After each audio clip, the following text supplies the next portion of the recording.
Hello students, I am V. L. N. Swarupini, lecturer in biochemistry from Sri Venkateswara Degree College, which is affiliated to Adikavi Nannaya University. So far we discussed about replication, models of replication and evidence, experimental proof for semi-conservative model of DNA replication, and also in the previous classes we discussed about nature and structure of the gene, experimental proofs for DNA as genetic material.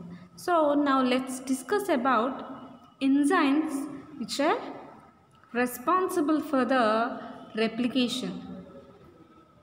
Okay, replication process require many enzymes. Okay, so let's see about the enzymes involved in replication process. Majorly we should see about DNA polymerase. Okay, here DNA polymerase 1, 2 and 3, that is DNA polymerase 1, DNA polymerase 2 and DNA polymerase 3. These are the three types of DNA polymerases which are found in prokaryotes majorly, and these three enzymes are responsible for the replication in prokaryotes. Apart from DNA polymerases, other enzymes like DNA helicase, topoisomerases, primases, DNA ligase are also essential for the completion of the replication process. First, let's see about the major enzyme, that is DNA polymerase. Okay, this DNA polymerases carry out the process of polymerization of nucleotides and formation of polynucleotide chain, and the enzyme is called replicase also. Okay, so what is the major function of this DNA replication? It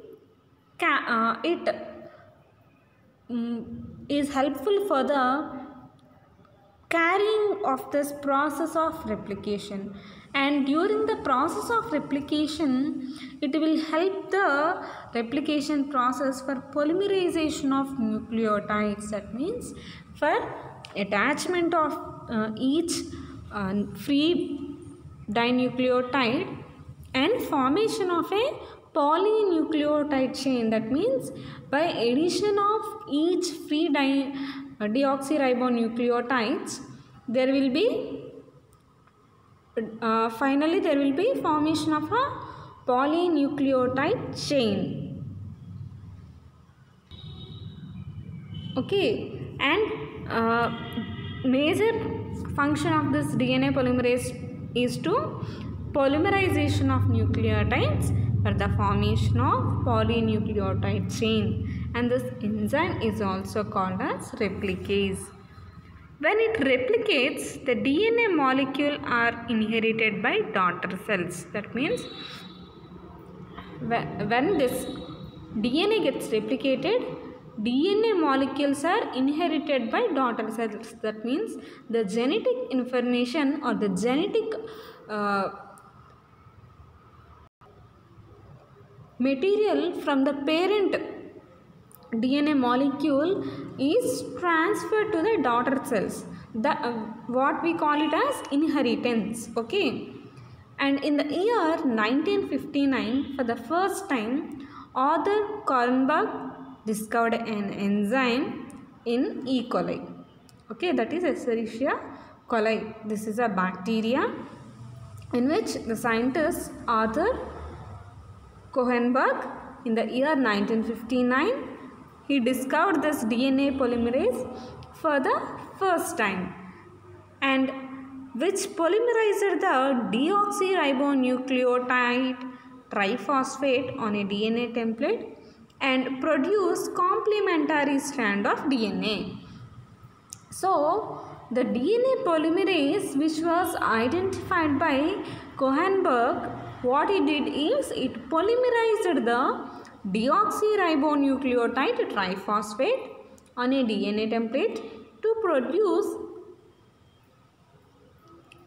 a complementary strand of DNA. That means during DNA replication, what will happen? Parent DNA strand will act as one of the strand in the parent DNA will act as DNA template, and based on complementary base pairing, a complementary strand, daughter DNA strand will be produced. Okay, so during this reaction, what he observed that this DNA polymerase is capable of polymerizing this deoxyribonucleotide triphosphates of DNA template. That means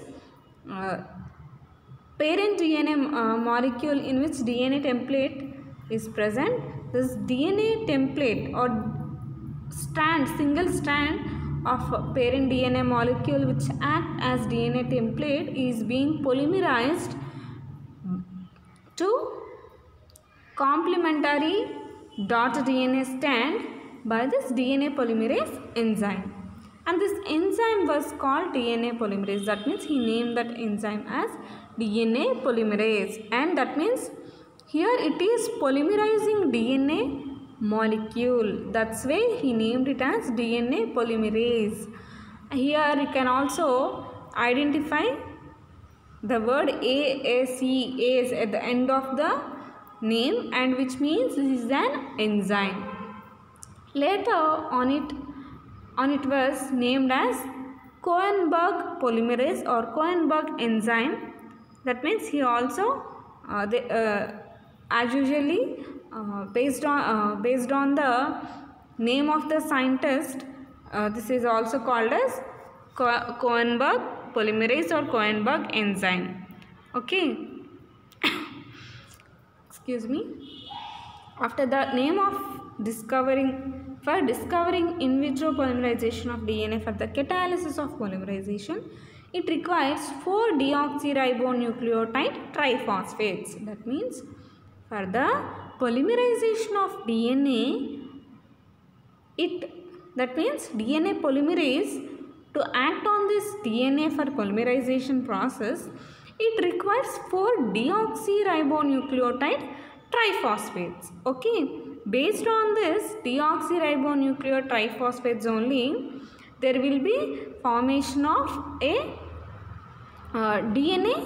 complementary DNA strand. Okay, if you see, deoxyribonucleotide triphosphates are like D-ATP, D-GTP, D-TTP and D-CTP. Okay, ATP is responsible for adenine, D-GTP is responsible for guanine, D-TTP is responsible for thymine, and D-CTP is responsible for cytosine. So these are the 4 ribonucleotide triphosphates which are required for the polymerization of DNA molecule into new or daughter DNA molecule by the enzyme DNA polymerase. Okay, and it also require, that means for replication process there is requirement of 4-deoxyribonucleotide triphosphates and an enzyme DNA polymerase and a DNA template which is given by the parent DNA molecule, and a primer for initiation of catalytic activity. Primer means a fragment of DNA which will initiate the catalytic activity, and also this process requires Mg+2 ions. In prokaryotes, 3 types of DNA polymerases are present. That in prokaryotes, 3 types of DNA polymerases are present, like DNA polymerase 1, DNA polymerase 2, DNA polymerase 3. So that means 3 types of DNA polymerases are seen in prokaryotes. Okay. Whereas in eukaryotes, 3 or 4 polymerases are present and they are termed as alpha DNA polymerase, beta DNA polymerase, omega DNA polymerase, and also mitochondria DNA polymerase. So, whereas in prokaryotes, DNA polymerase 1, DNA polymerase 2, DNA polymerase 3 are present, and in eukaryotes, alpha DNA polymerase, beta DNA polymerase, gamma DNA polymerase, and mitochondria DNA polymerase. These are the 4 types of DNA polymerases that we see in eukaryotes. Okay. Now let's see about these types of DNA polymerases. Firstly, let's start with DNA polymerase 1. This DNA polymerase 1 enzyme provides the major part of activity in E. coli. That means in replication of E. coli genetic material, DNA polymerase 1 is a major enzyme which will participate in the polymerization or in the replication process. It is chiefly a DNA repair enzyme and is found for in vitro DNA replication. That means it is a major enzyme for DNA repair and also used for the in vitro DNA replication. That means it is not only used for the replication purpose, it is also useful for the DNA repair mechanism. Okay, and the enzyme has following 3 activities. That means it will show 3 different activities. Okay, though it is a single enzyme, but it has multiple activities, and the first one is the 5' to 3' exonuclease activity is involved in excision of DNA strands during DNA repair. That means it will show activity of 5' to 3' in exonucleases. 5' to 3' means nothing but it will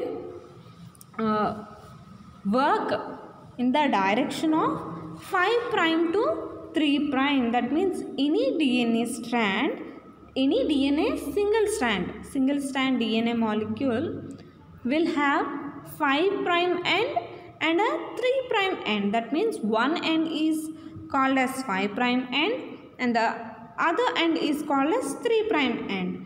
And the direction of activity of this enzyme is from 5' to 3'.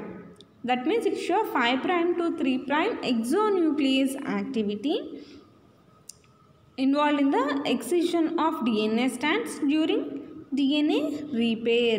Okay, that means as we discussed earlier, this enzyme DNA polymerase 1 not only helpful for the DNA replication, it also helpful in the DNA repair, and its activity in DNA repair is from 5' to 3' exonuclease activity. It moves around 10 bases at a time. That means it will act on 10 bases at a time. And exonuclease digests nucleic acids from one end and it does not cut DNA internally. So here it is showing exonuclease activity. Exonuclease activity means it will cleave that nucleic acids on the outer part or the outer surface of the genetic material, whereas endonucleases means this cleave inside the DNA. That means as a DNA is a helical arranged in a helical manner, the outer fragments or the outer components will be cleaved by these exonucleases, and these exonucleases digest nucleic acids from one end and it does not cut internally. That means there will be no internal cleaving of the DNA, only outer surface or the components or the nucleotides which are present towards the outside are cleaved by this DNA polymerase 1 enzyme showing exonuclease activity. And the next one is, it shows 5' to 3' polymerase activity and is responsible for primer excision or DNA synthesis. Okay, that means here this DNA polymerase 1 will help in the attachment of this primer to primer and for the DNA synthesis, and it will act in 5' to 3' polymerase activity. Here also it will act from the 5' to 3' direction, and it will help for the primer attachment. And the third function or third activity of this DNA polymerase 1 is the 3' to 5' exonuclease activity is responsible for proofreading. That means after this replication process, there will be a small process called proofreading. By this mechanism, proofreading, so this proofreading is for the verification of that particular newly synthesized DNA strand, whether that particular DNA strand is produced correctly or not. Does that particular newly synthesized DNA strand contains a proper complementary base pairing or not? This is checked by proofreading process by the DNA polymerase enzyme in 3' to 5' direction. Okay.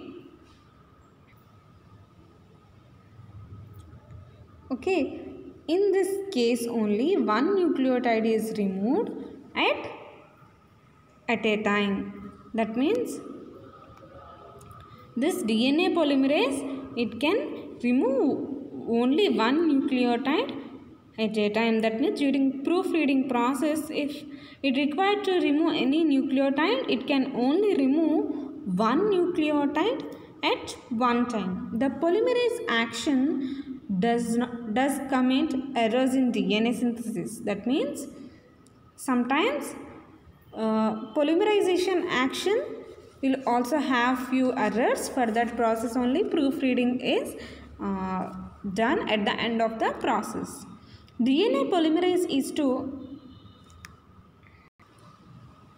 scrutinize the new bases added to the growing chain and to delete or to remove the wrong bases. This is called proofreading.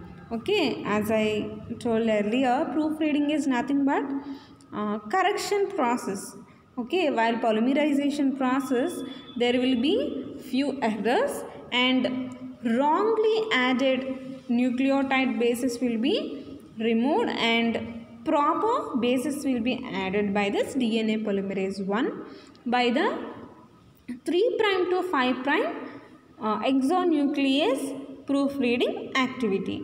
So this particular DNA polymerase 1 is helpful in the polymerization process and also helpful in the repairing of this DNA by polymerization, and also helpful in the proofreading of the replicated DNA strand.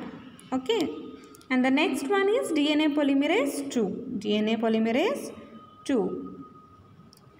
DNA polymerase 2, for several years, polymerase 1 was considered to be responsible for replication in E. coli, but during 1970s, it became clear that polymerase 1 is associated only with the repair mechanism, and the other enzymes polymerase 2 and 3 are involved in the polymerization process. Okay, that means, as we discussed earlier, DNA polymerase is responsible for the 5' to 3' polymerization activity on this primer for the new DNA synthesis, and also it plays major role in the DNA repair and also in the proofreading.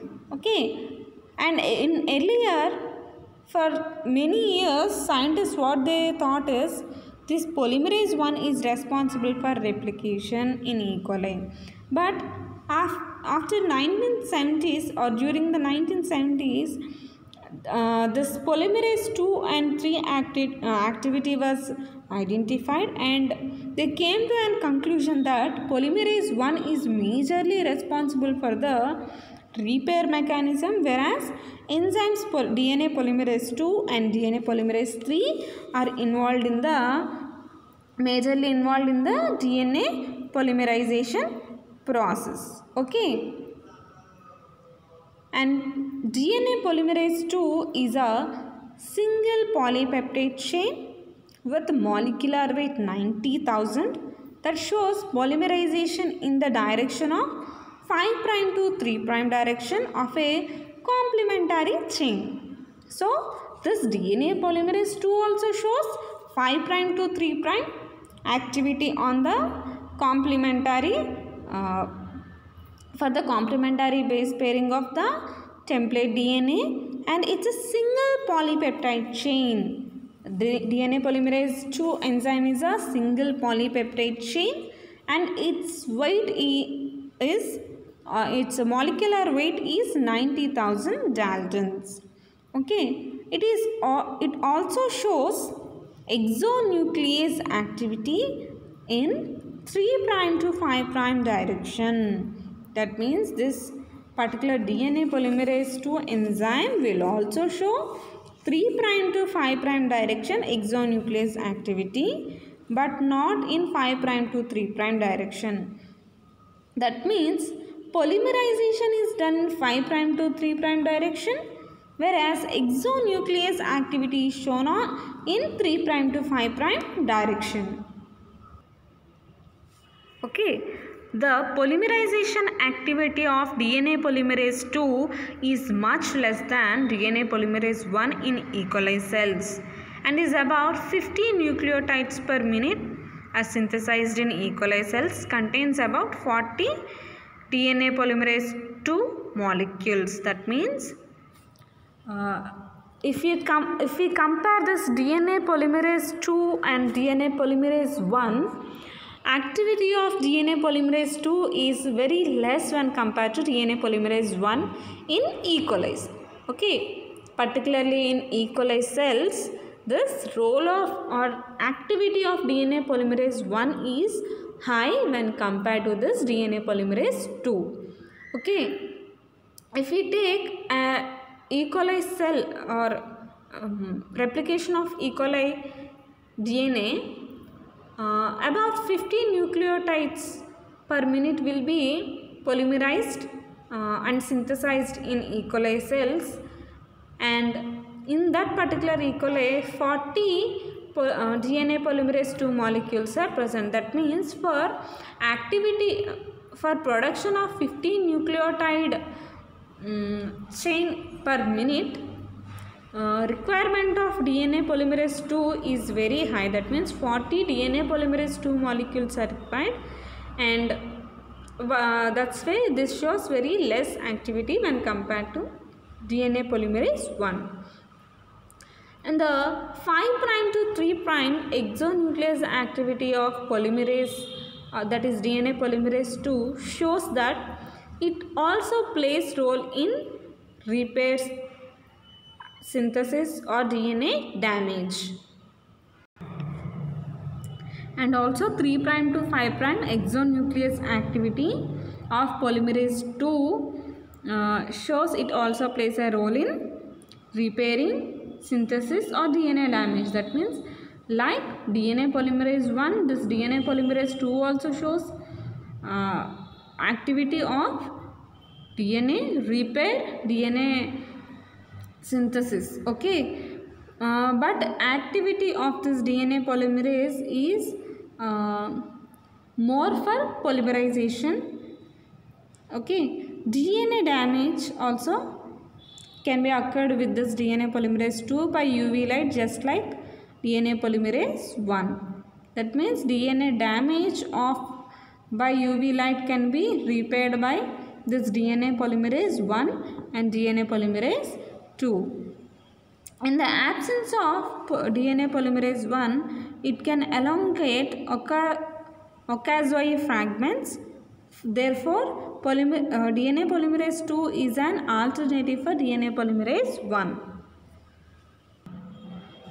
During DNA replication process, ocazoic fragments will be formed, and elongation of these ocazoic fragments, this DNA polymerase 2 is an alternative enzyme for action of DNA polymerase 1 on this ocazoic fragments. Okay, that means in the absence of DNA polymerase 1, DNA polymerase 2 will act on this ocazoic fragments. Okay. And now let's see about the third type of DNA polymerase, that is DNA polymerase 3. DNA polymerase 3 is several times more active than DNA polymerase 1 and DNA polymerase 2 enzymes. Okay, that means its activity is very high when compared to DNA polymerase 1 and DNA polymerase 2.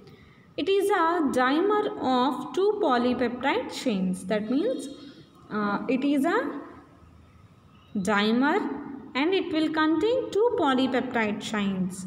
And DNA polymerase 3 polymerizes deoxyribonucleotide triphosphate in a direction very efficiently. Therefore, DNA polymerase 3 is the main polymerization enzyme that can polymerize about 1500 nucleotides per minute in E. coli. Like DNA polymerase 2, it cannot do when ATP and certain protein factors are present. That means when compared to DNA polymerase 2 and DNA polymerase 1, this DNA polymerase 3 is very effective and it acts in any direction on this deoxyribonucleotide triphosphates, and it can polymerize around 1500 nucleotides per minute. Okay, as this DNA polymerase 2 can act on 50 nucleotides per minute, whereas this DNA polymerase 3 can act around 15,000 nucleotides per minute. That means there is lot of difference. There it can only act on 15 nucleotides, but this DNA polymerase 3 can act on 1500 nucleotides per minute in E. coli.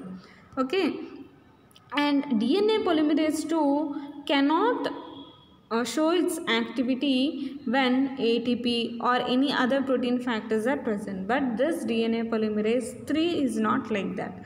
It can act, it can show polymerization activity anytime. Okay, and this is about DNA polymerase 1, 2, 3. Now let's move on to the other enzymes.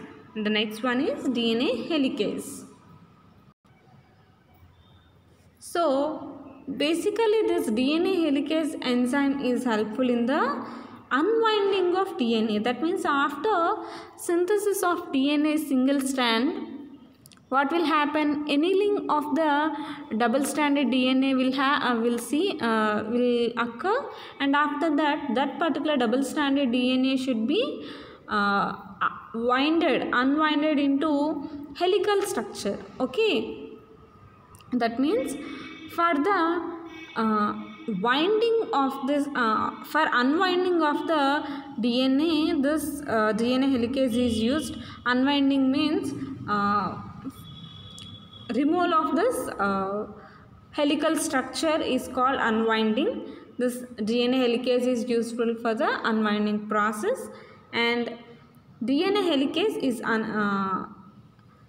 is useful for unwinding the DNA, and usually by the hydrolysis of ATP provides the necessary energy. That means DNA molecule is hydrolyzed in the presence of ATP by the enzyme DNA helicase, and they have a molecular weight of 330 kilodaltons, which contain 6 identical subunits. That means this DNA helicase is made up of 6 identical subunits, and It have molecular weight of 330 kilodaltons, and this is helpful in the unwinding of DNA by process called hydrolysis, and ATP is required for the hydrolysis of this DNA by this enzyme DNA helicase. And the DNA B helicase and DNA C primase constitute a functional unit within the replication complex called the primosome. That means this helicase, DNA B helicase and DNA C primase, these are the two different enzymes, and they collectively form a functional unit, and we call it as primosome. Okay, and this primosome is seen in the replication complex. Okay, within the replication complex this primosome will be seen, and this is a collection of DNA B helicase and DNA C primase. The DNA is around by the DNA B helicase of the replication fork, and DNA primase occasionally associate with DNA B helicase and synthesizes a short DNA primer. So this DNA B helicase is is present around this DNA template, and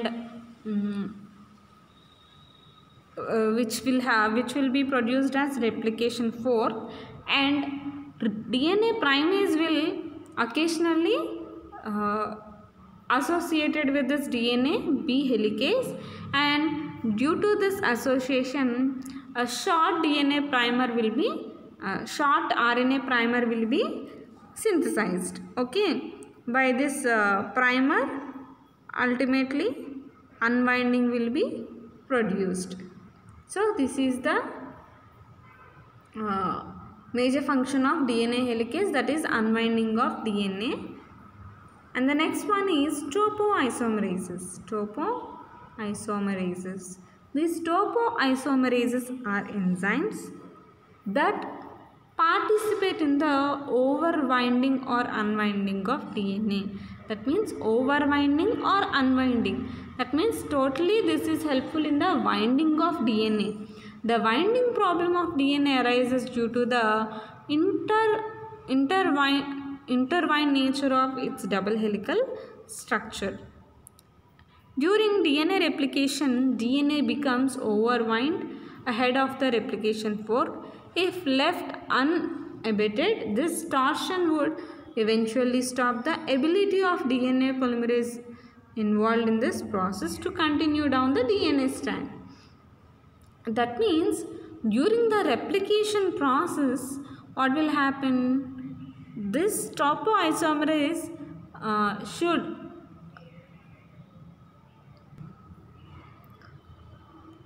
what it should do is it should unwind or overwind those DNA strands so that DNA polymerase activity can be easily carried through the DNA strand.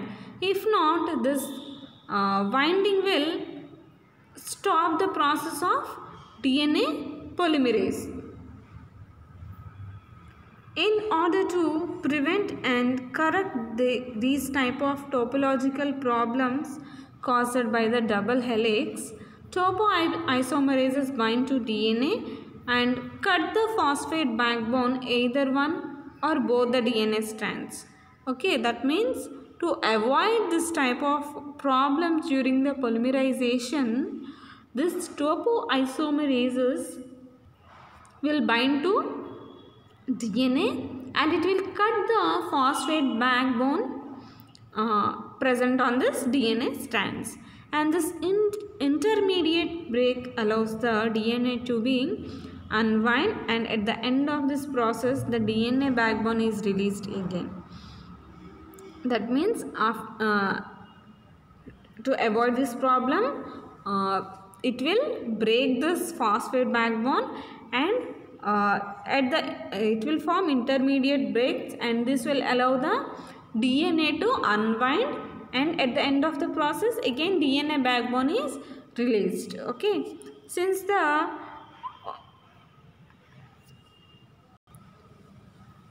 overall chemical composition and connectivity of the DNA does not change, the DNA substrate and product are chemical isomers,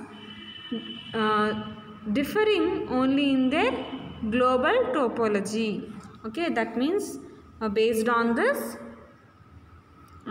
overall chemical composition and connectivity of the DNA, this DNA will not change in its chemical composition or in connectivity, and the DNA substrate and product are chemical isomers and they only differ in the global topology, and this resulting in the name of these enzymes topoisomerases. Okay, that's why as this will show difference only in the global topology, these enzymes are named as topoisomerases.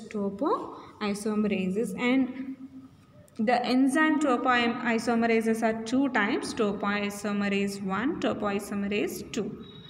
And prokaryotic topoisomerase 1 we can simply call it as TOP, TOP 1A, can only relax negative supercoiled DNA, whereas eukaryotic topoisomerase 1 topo 1B can introduce positive supercoils. It can also relax them. Okay, that means prokaryotic topoisomerase 1 can act on negative supercoiling and eukaryotic topoisomerase 1 can act on positive supercoiling and also relaxing of this that positive supercoils. Okay, this is the major function of topoisomerases. And the next enzyme is primase. It catalyzes the synthesis of primomolecule. Primase is a short sequence of primer molecule. That means as this primer is very essential for the initiation of the replication process, this primer which is responsible for the initiation of replication is synthesized, and the synthesis is catalyzed by the enzyme primase, and this primase is a short sequence of primer molecule. Primer is a short sequence of RNA or oligonucleotide consisting of around 1 to 60 nucleotides. That means primer is nothing but a RNA fragment or a oligonucleotide fragment, and it consists of 1 to 60 nucleotides. Okay, and sequence of RNA primer is complementary in the DNA template. That means this RNA primer or the nucleotides which are present in this RNA primer are complementary to the DNA template. Primer has a free 3' OH group which is essential for the sequence of DNA. That means at the 3' end of the primer, one hydroxyl group is present, and the primer is removed at the end of the replication by 5' to 3' exonuclease activity of the DNA polymerase. That means after completion of the DNA replication or the polymerization of the DNA template by 5' to 3' exonuclease activity of the DNA polymerase enzyme, this primer is removed from the DNA template. And the next enzyme is DNA ligase. This enzyme DNA ligase, the enzyme which catalyzes the formation of phosphodiester bond between two nucleotides in a single stranded DNA. This is called DNA ligase. That means the enzyme which is responsible for the formation of phosphodiester bonds between two nucleotides in a single stranded DNA. That particular enzyme is called as DNA ligase. That means it will ultimately responsible for the phosphodiester bond formation in the single-stranded DNA, and it catalyzes the formation of phosphodiester bond between the 3' hydroxy of one nucleotide and 5' phosphate of another nucleotide in a single DNA chain. That means during polymerization process, these free nucleotides will be attached to one another, and during this process a phosphodiester bond will be formed between 3' hydroxy group of one nucleotide. That means first nucleotide 3' hydroxy and second nucleotide 5' phosphate end will be attached with this phosphodiester bond in single stranded DNA chain. It requires energy for the catalysis of the phosphodiester bond. That means for this phosphodiester bond formation, it also requires energy. In E. coli and other bacteria, the source of energy is NAD, that is nicotinamide adenine dinucleotide. NAD plus is the energy source in the replication of E. coli or other bacteria for the phosphodiester bond formation. And whereas in animals, like animals and bacteria phases, the source of energy is ATP. That means for bacteria it is NAD plus, and for animals and bacteria phases it is ATP. DNA ligase fills the gap present in the single-stranded DNA chain. That means it also fills the gaps which are present in the single-stranded DNA chains. And it is also essential for the normal synthesis of DNA and repair of damaged DNA. That means not only for the synthesis of DNA, it is also helpful for the repairing of the damaged DNA. The process of formation of phosphodiester bonds between two nucleotides in a single-stranded DNA and filling the gaps is known as ligation. Here, the process of formation of phosphodiester bonds between two nucleotides in a single-stranded DNA and filling the gaps which are formed in the single-stranded DNA between two nucleotides can be filled by phosphodiester bond formation, and this process is called as ligation, DNA ligation, and this process is carried by the enzyme DNA ligase. Okay, so far we discussed about enzymes which are involved in the DNA replication. The first one is DNA polymerase, and in prokaryotes we have three types of DNA polymerases, that is DNA polymerase 1, DNA polymerase 2, DNA polymerase 3, and these are responsible for the polymerization majorly and also helpful in the